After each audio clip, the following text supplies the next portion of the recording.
House Republican leadership is fired up and ready to repeal Obamacare through the bill called the American Health Care Act. But getting enough support to pass it has been far from easy for the GOP. Skeptical congressmen like Jim Jordan voiced their concerns to CBN News soon after the bill was released.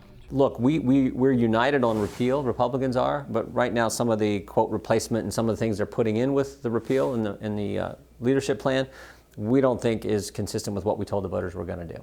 The conservative House Freedom Caucus argues the bill won't do enough to lower health care costs, and as such is a missed opportunity in replacing Obamacare the right way.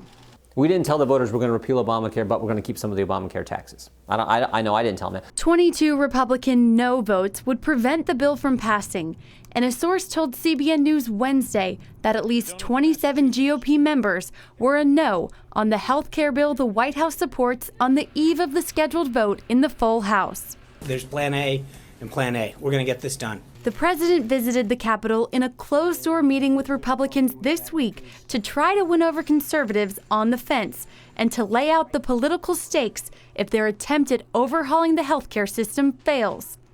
He left the meeting hopeful he'll get the votes. Can you get the votes, Mr. President? Think so. And there's been other drama on the Hill. Just 2 days after FBI Director James Comey confirmed they are investigating ties between Trump officials and Russia, House Intelligence Committee Chair Devin Nunes said a source had shown him information that Trump transition team members had come under apparently legal surveillance after the election during the final months of the Obama administration. I recently confirmed that on numerous occasions, the intelligence community incidentally collected information about U.S. citizens involved in the Trump transition. Details about U.S. persons associated with the incoming administration, details with little or no apparent foreign intelligence value, were widely disseminated in intelligence community reporting. Nunes didn't share his information with the ranking Democrat on the committee, Adam Schiff, before announcing it.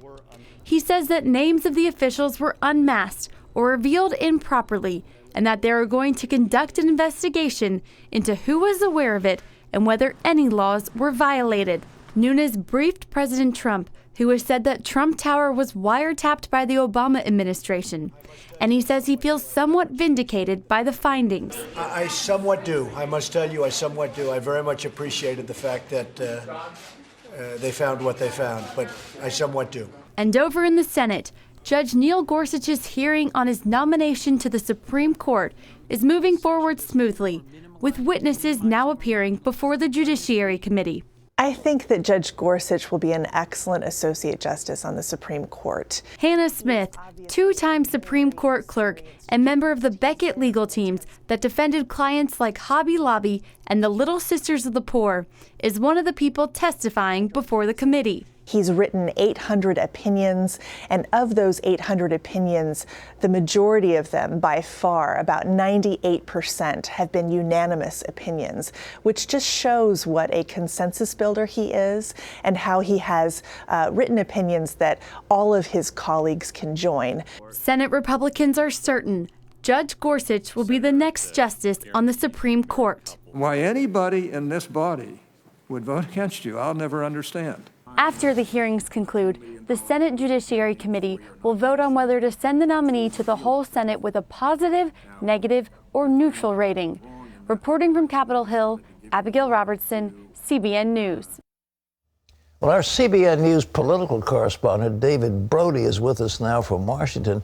David, I know there's been a lot of horse trading going on. Can you tell us specifically, what did the Freedom Caucus want, and have they gotten it? Have there been changes in the bill, and can you tell me a few of those details? You bet, Pat. Look, I've been burning the midnight oil. I have been on the phone quite a bit with many of those Freedom Caucus members. As a matter of fact, spoke to one about an hour ago. Look, they want two things. They want the essential health benefits insurance regulation repealed. They want it gone. Now, that doesn't mean they want the essential health benefits gone. You know, you might hear from the mainstream media, oh, the Republicans, horrible. They want essential health benefits gone, like maternity care and pediatric care. That's not what they're saying.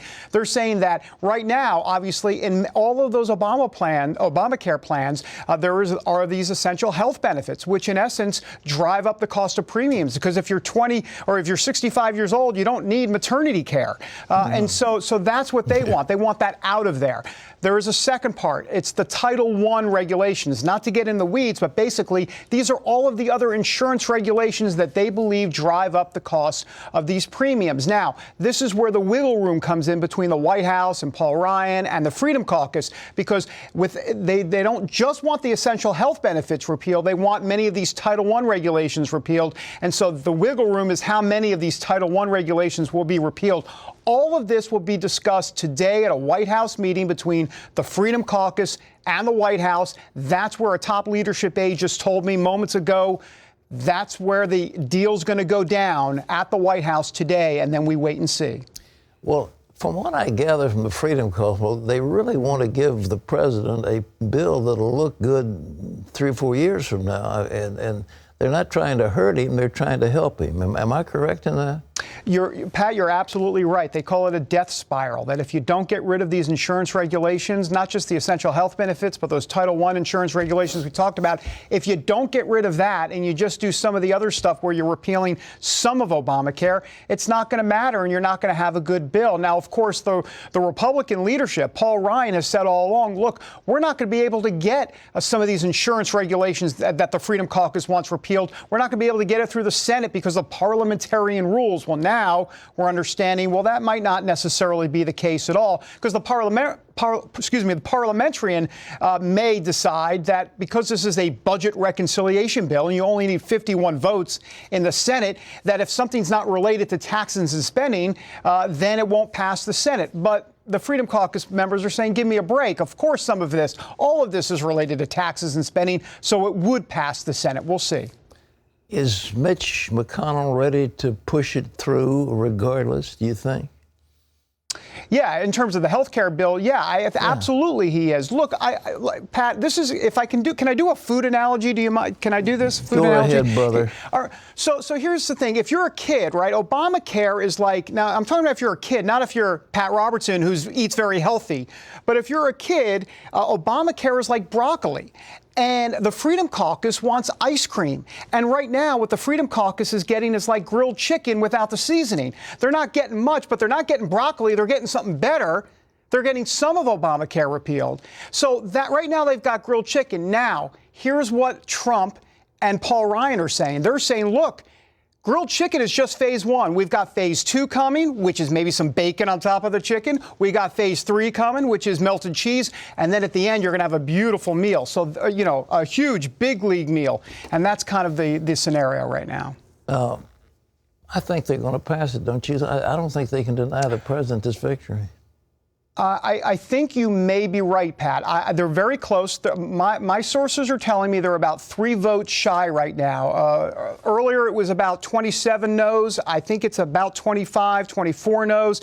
They're allowed about 22 no's, and then if they're at 23 no's, they lose. So they're about 25 right now. I think you're going to see movement. I think this bill is going to pass, but I think it's going to be a long night watching C-SPAN until about maybe 3 a.m. in the morning, where we just watch the clock tick until they get that final vote. Pat, you know the deal in the House. They can open a vote at 7 p.m. and they can keep it open for 7, 8, 9 hours as long as they want until they get that final vote. Last question, of course, the next thing that most Americans are concerned about is tax cuts.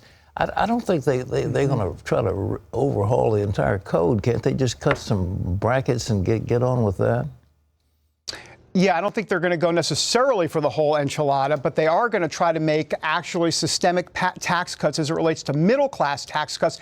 And the Trump administration is calling these what they hope to be the largest in a very, very long time, since Reagan. And so we'll see. Now, whether or not if health care hits a snag, then the tax cuts may hit somewhat of a snag. But then again, let's remember, Donald Trump's bread and butter all along has been economics. It has been not just the art of the deal, but he's a businessman. He knows the tax code very well. And so this will be in his comfort zone going forward. Great analysis. Keep it up, David. Thank you so much.